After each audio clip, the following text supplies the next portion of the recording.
संपूर्ण गीता जीवन के इंद्रधनुषी रंग सत्य चित्त आनंद के संग स्वरचित पुस्तक है। इसमें से संपूर्ण गीता का सार प्रस्तुत करने का छोटा सा प्रयास। संपूर्ण गीता भगवान के मुख कमल से प्रकट हुई सर्वशास्त्रीय गीता की दिव्य आनंद रूपी बारिश की एक बूंद। महाभारत के भीष्म पर्व के 25 से 42 अध्याय की भागवत गीता 700 श्लोक में पूर्ण है। समूचा ग्रंथ अष्टादश अध्याय में रहित है। प्रत्येक अध्याय एक एक योग है। आपके जीवन में कितना भी कोलाहल हो, कितना भी संघर्ष हो, यह ज्ञान वहाँ काम में आने के लिए है। प्रथम अध्याय अर्जुन विषाद। अर्जुन कौरवों और पांडवों में राज्य के अधिकार को लेकर जो विषाद चल रहा था, उसकी स्थायी मीमांसा करने के उद्देश्य से उन दिनों के श्रेष्ठ क्षत्रिय वीर दोनों पक्ष की ओर से युद्ध भूमि में समुपस्थित हैं। कौरव पक्ष में 11 अक्षौणी सेना है, पांडव पक्ष में 7 अक्षौणी सेना अनेक प्रकार के शास्त्र से सुसज्जित होकर एकत्रित है।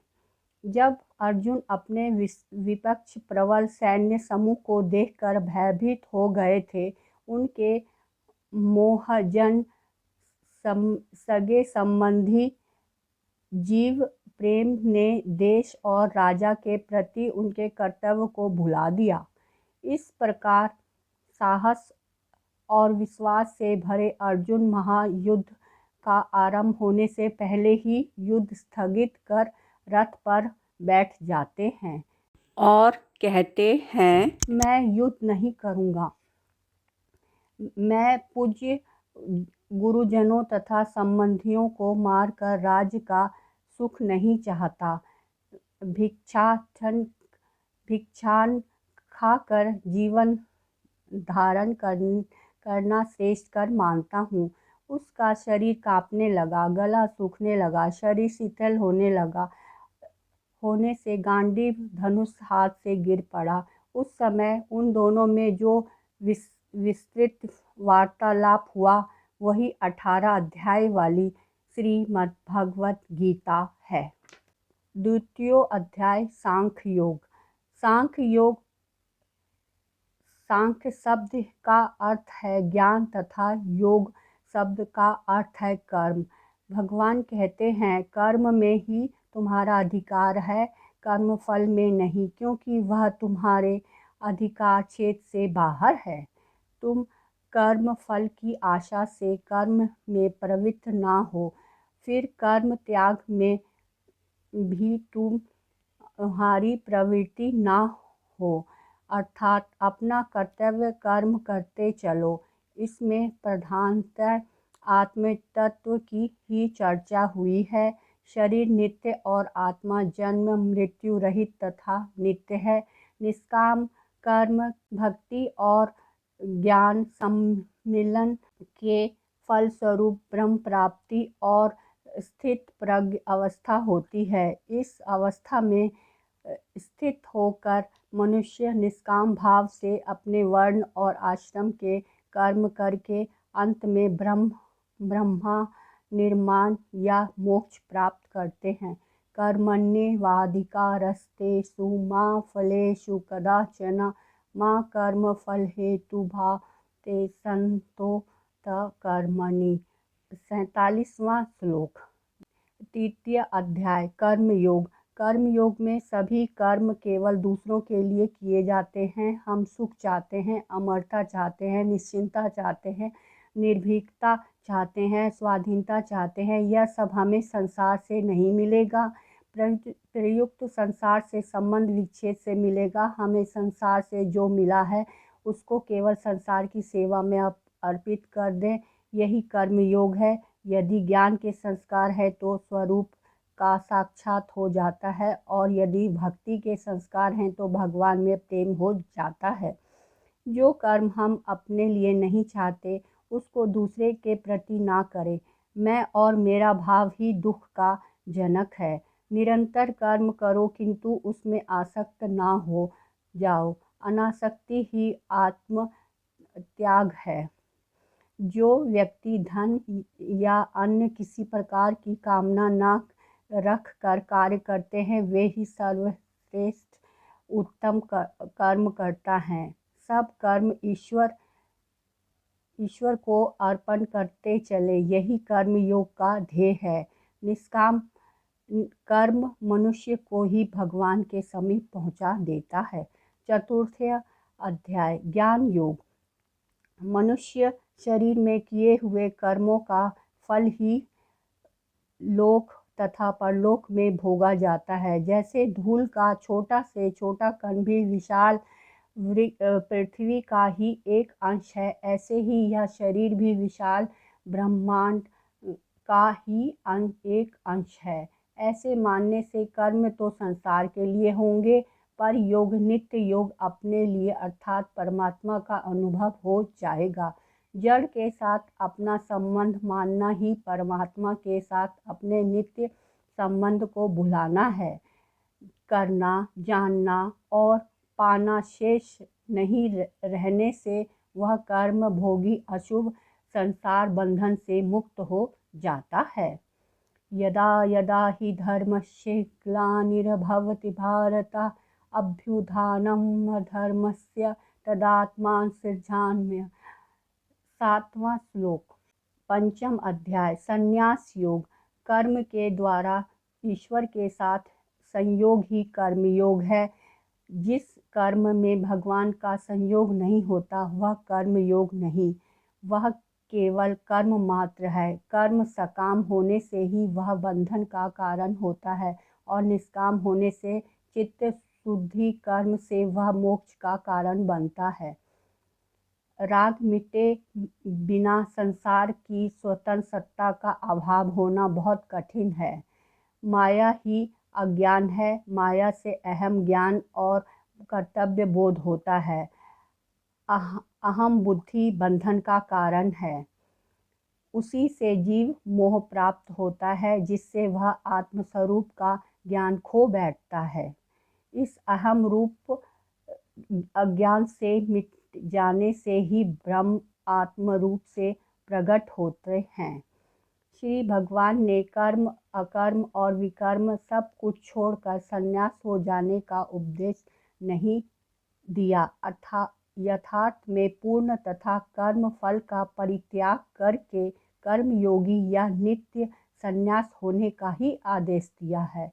कर्म त्याग या स्वधर्म त्याग गीता का उपदेश नहीं, बल्कि स्वधर्म पालन और कर्म फल त्याग ही गीता का उपदेश है।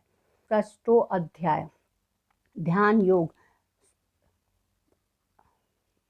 सूत में जरा सा रेशा भी रहने से वह सुई के छेद में नहीं घुसता, उसी तरह मन में मामूली वासना रहने से भी वह ईश्वर के चरण कमलों के ध्यान में लवलीन नहीं होता।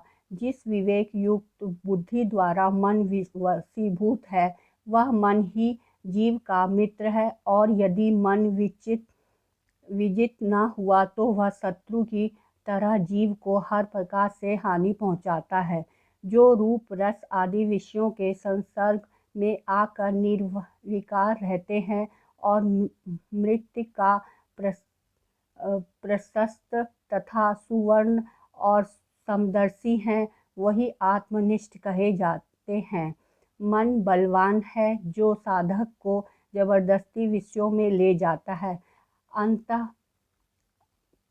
मन ही मोक्ष और बंधन का कारण है।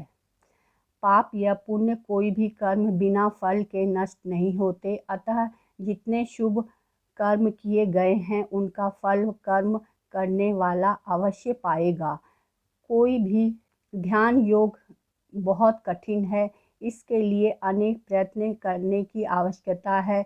यम नियम आसन प्राणायाम प्रत्याहार धारणा ध्यान और समाधि में सीधी लाभ कर सकने से ही ध्यान योग के लक्ष्य बाह्य ब्राह्मी स्थिति की अवस्था प्राप्त होती है। यह नियम आदि की साधना भी निष्काम भाव से करनी होगी। 7वां अध्याय ज्ञान विज्ञान योग।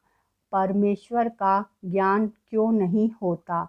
स्थूल देह की प्राप्ति के साथ जीव माया मुग्ध हो जाते हैं, अनात्म वस्तु में आत्म बुद्धि करते हैं। इसी कारण वे भगवान को नहीं जान सकते। जैसे घड़ा बनाने से कुमार और सोने के आभूषण बनाने से सुनार ही निमित्त कारण है, ऐसे ही संसार मात्र की उत्पत्ति में भगवान ही निमित्त कारण है। ऐसा जानना ही ज्ञान है। सब कुछ भगवत स्वरूप है, भगवान के सिवाय दूसरा कुछ है ही नहीं, ऐसा अनुभव हो जाना विज्ञान है। जड़ के साथ एकात्मता करने से जीव जगत कहलाता है, परंतु जब वह जड़ से विमुख होकर चिन्मय तत्व के साथ अपनी एकता का अनुभव कर लेता है, तब वह योगी कहलाता है। 8वां अध्याय अक्षर ब्रह्म। जिसका क्षय या विकार नहीं, वह अक्षर वस्तु ब्रह्म है। मनुष्य जीव का उद्देश्य और ईश्वर लाभ। ईश्वर के प्रति थोड़ा भी प्रेम हो तो मन में निर्मल आनंद का संचार होता है। उस समय एक बार राम नाम का उच्चारण करने से कोटि बार संध्या पूजन करने का फल मिलता है। परमात्मा में लगे रहने का नाम अभ्यास है। मृत्यु के समय इसी अध्याय को सुनाया जाता है। अंतकाल में भगवान को स्मरण करते हुए प्रयाण करने पर मुक्ति मिलती है। अतः सदा ईश्वर परायण करने का उपदेश विशेष महत्वपूर्ण है। ईश्वर में परम अनुरागी ही भक्ति है। ईश्वर की शरीर मन वाणी से भजन करने का नाम भक्ति है। 9वां अध्याय राज विद्या राज गुहंग योग। श्री भगवान ने इस तत्व का निरूपण किया है कि परमेश्वर तत्व अनन्य भक्ति से ही सुलभ है, किंतु माया से वह अपने जीवन मरण देह ही समझता है। किंतु अनन्य चिंता ही भक्तों को भागवत कृपा करके स्वरूप का ज्ञान देते हैं, और यही उनके लिए यथार्थ योग है। भगवान कहते हैं, मैं अपनी प्रकृति को वशीभूत करने उसी प्रकृति की सहायता से अपने कर्मानुसार जन्म मृत्यु के अधीन इन समस्त प्राणियों की पूर्वजित अदृष्ट के अनुसार बार बार विविध रूप से सृष्टि करता हूँ। केवल भक्ति से ही भगवान का दर्शन संभव है। 10वां अध्याय विभूति योग। भगवान कहते हैं, सामने जो पदार्थ दिखाई पड़ते हैं अनंत स्वरूप ब्रह्म है। सभी अनंत रूप ब्रह्म है। ब्रह्म पीछे उत्तर या दक्षिण में भी हैं, नीचे और ऊपर भी ब्रह्म ही व्याप्त हैं। यह विशाल ब्रह्मांड ब्रह्म है, इसके अतिरिक्त और कुछ नहीं। इसके हाथ पैर ना होते हुए वो शीघ्र गमन करते हैं और सब वस्तुओं का ग्रहण भी करते हैं। चक्षु ना रहते हुए भी दर्शन करते हैं, कान ना रहते हुए भी श्रवण करते हैं, अर्थात वह गुण से भी गुणोत्तर हैं और महान से भी महानतर है। समस्त प्राणियों के हृदय रूप गुफा में वह आत्मा रूप से अवस्थित हैं, जो अंगूठे के आकार में परिपूर्ण अंतरात्मा स्वरूप होकर जीवों के हृदय में प्रतिष्ठित हैं। जो लोग मुझ में चित्त अर्पण कर भक्ति से मेरा उपासना करते हैं, वे मुझे पाने में समर्थ होते हैं। एक भगवान के सिवाय श्रुति सत्ता है ही नहीं, ऐसा संदेह रहित दृढ़ता विश्वास स्वीकार कर लेना ही तत्व से जानना है। 11वां अध्याय विश्व दर्शन योग। जिस रूप का दर्शन होने से मनुष्य को परम गति मिलती है, विराट रूप से प्रकट भगवान ने जितने नेत्र मुख दिख रहे हैं सब दिव्य हैं। जिनकी आकृति दिखती है है, जितने रंग दिखते हैं, जिनकी उनकी विचित्र रूप से बनावट दिखती है, सब की सब अद्भुत दिख रही हैं। अनेक रूप में, हाथ पैरों में, कानों में, नाकों में और गले में आभूषण वे सब दिव्य हैं। अनेक प्रकार के आयुध के रूप में, अनेक प्रकार की मालाओं के रूप में, वस्त्रों के रूप में प्रकट हुए हैं। इसलिए भगवान के विराट रूप में सब कुछ दिव्य है। कृष्ण के छोटे से शरीर में एक अंश में चर अचर स्थावर जंगम सहित संपूर्ण संसार है। वह संसार भी अनेक ब्रह्मांडों के रूप में, अनेक व्यक्तियों को और पदार्थों के रूप में विभक्त और विस्तृत है। आपके इस अद्भुत, विलक्षण, अलौकिक, आश्चर्यजनक, महान, दिव्यमान और भयंकर उग्र रूप को देखकर स्वर्ग, मृत्यु और पाताल लोक में रहने वाले सभी प्राणी व्यथित हो रहे हैं, भयभीत हो रहे हैं। विराट रूप को देखकर अर्जुन भयानक सिंह, व्याघ्र, सांप आदि जंतुओं और मृत्यु को देखकर भयभीत हो गए हैं। महाप्रलय के समान संपूर्ण जल को भस्म करने वाली जो अग्नि प्रकट हुई है, दाढ़ों के कारण विकराल मुखों को देखकर दिशाओं का ज्ञान नहीं होता। अर्जुन को लगा भगवान कहीं अप्रसन्न है, इसीलिए वे भगवान से प्रसन्न होने के लिए प्रार्थना करते हैं। सभी योद्धा भीष्म, द्रोण, कर्ण, राजाओं, समुदायों के सहित सब के सब मुख में बड़ी तेजी से प्रविष्ट हो रहे हैं। ऐसा दृश्य देखकर अर्जुन शांत भाव से भगवान की प्रार्थना करने में लग गए। 12वां अध्याय भक्ति योग। कर्म योग और ज्ञान योग ये दोनों अलौकिक निष्ठाएं हैं, परंतु भक्ति योग लौकिक निष्ठा अर्थात प्राणी की निष्ठा नहीं है। जो भगवान में लग जाता है वह भगवत निष्ठ होते हैं, अर्थात उनकी निष्ठा भी अर्थात सभी भक्ति से भक्त पैदा होते हैं। श्रवण, कीर्तन, श्रमण, पाठ, सेवन, अर्चन, वंदन, दास्य, सांख्य और आत्म निवेदन यह 9 प्रकार की साधना भक्ति है तथा इसके आगे प्रेमालक्षण भक्ति साध्य भक्ति है, जो कर्म योग और ज्ञान योग सबकी साध्य है। योग में जगत को भगवान का अर्थात स्वरूप मानने से जगत असत बहुत शीघ्र लुप्त हो जाता है और भगवान रह जाते हैं। संपूर्ण प्राणियों को अपना ही शरीर मानने से किसी को भी बुरा नहीं समझता। जैसे अपने दांतों से अपनी जीभ कट जाए तो दांतों पर क्रोध करके उनको कोई तोड़ता नहीं, तो बुराई का त्याग होने पर दोस्तों की जो सेवा होती है वह बड़े से बड़े दान पुण्य से भी नहीं हो सकती। भक्ति योग में भगवत प्रायण मुख्य है। भगवत प्रायण होने पर भगवान कृपा से अपने आप साधना होती है। भगवत कृपा से अपने आप साधना होती है। 13वां अध्याय क्षेत्र विज्ञान।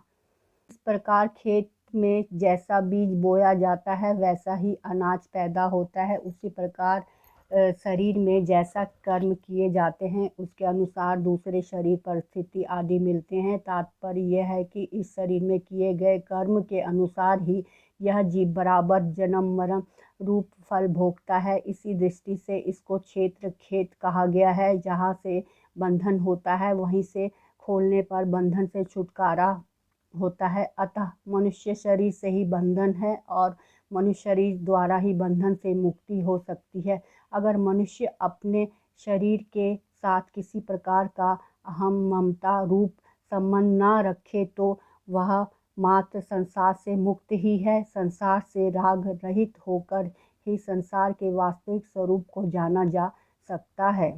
अर्जुन, सभी क्षेत्रों में शरीरों में मुझे ही क्षेत्र अर्थात देही आत्मा रूप से जानना, क्षेत्र और क्षेत्रज्ञ का ज्ञान है वही यथार्थ ज्ञान है। अंधेरे को मिटाने के लिए जो प्रकाश को लाना पड़ता है, परमात्मा को कहीं से लाना नहीं पड़ता। वह तो सब देश काल वस्तु परिस्थिति आदि में ज्यों का त्यों परिपूर्ण है। इसीलिए संसार से सर्वथा संबंध विच्छेद होने पर उसका अनुभव अपने आप हो जाता है। जो इस ज्ञान को ठीक ठाक जान लेता है उसकी दृष्टि में एक चिन्मय तत्व के सिवाय कुछ नहीं रहता। 14वां अध्याय गुणत्रय विभाग योग। सत्व रज तम इन तीनों गुणों और इन तीनों गुणों से अतीत गुणातीत अवस्था ही इस अध्याय में विशेष रूप से आलोचित हुई है। श्री भगवान ही ब्रह्म की प्रतिष्ठा अर्थात भगवत और ब्रह्म तत्व एक ही है। सत्वगुण से ज्ञान, रजोगुण से कर्म में प्रवृत्ति होना और तमोगुण से अज्ञान और बुद्धि विपर्य होता है। कामना शून्य होकर कर्म करने की चेष्टा करने से अंत में शुद्ध तत्व का लाभ होता है। तत्व का मनन करने वाले जिस मनुष्य का शरीर के साथ अपनापन नहीं रहा वह मुनि कहलाता है। त्रिगुणातीत और मायातीत ब्रह्म भाव एक ही बात है, एक ही अवस्था है। शरीर में तीनों गुण के कार्य चलते रहते हैं जो निर्लिप्त साक्षी भाव से अवस्थित रहते हैं और सुख दुख में विचलित नहीं होते, वे त्रिगुणातीत हैं। सत्व का सत्व विशुद्ध तत्व होने से ईश्वर दर्शन को विलंब नहीं रहता। जैसे अरुण का उदय होने से प्रतीत होता है कि सूर्य उदय में अब विलंब नहीं है। 15वां अध्याय पुरुषोत्तम योग। भगवान का अनन्य भक्त पर आश्रित और भगवान को ही अपना मानने के कारण सुगमता पूर्वक गुणातीत तभी हो जाता है। संसार, जीव और परमात्मा का विस्तृत विश्लेषण इस अध्याय में करते हैं। साधारणतः वृक्षों का मूल नीचे और शाखाएं ऊपर होती हैं, परंतु यह संसार वृक्ष ऐसा विचित्र वृक्ष है। इसका मूल ऊपर तथा शाखाएं नीचे की ओर हैं। संसार रूपी वृक्ष में सबके मूल प्रकाशक और आश्रय परमात्मा ही है। संसार एक क्षण भी स्थिर रहने वाला नहीं है, केवल परिवर्तन के समूह का नाम ही संसार है। इसीलिए पापी, पुण्य आत्मा, मूर्ख, पंडित, निर्धन, धनवान, रोगी, निरोग आदि कोई भी स्त्री पुरुष किसी भी जाति, वर्ण, संप्रदाय, आश्रम, देश, काल, परिस्थिति आदि में क्यों न हो, भगवत प्राप्ति का वह पूरा अधिकारी है। आवश्यकता केवल भगवत प्राप्ति की ऐसी तीव्र अभिलाषा, लगन, व्याकुलता है जिसमें भगवत प्राप्ति के बिना रहा न जाए। ब्रह्म वाक्य और मन अगोचर है। ब्रह्म का स्वरूप मुख्य से नहीं कहा जा सकता, मौन हो जाना पड़ता है।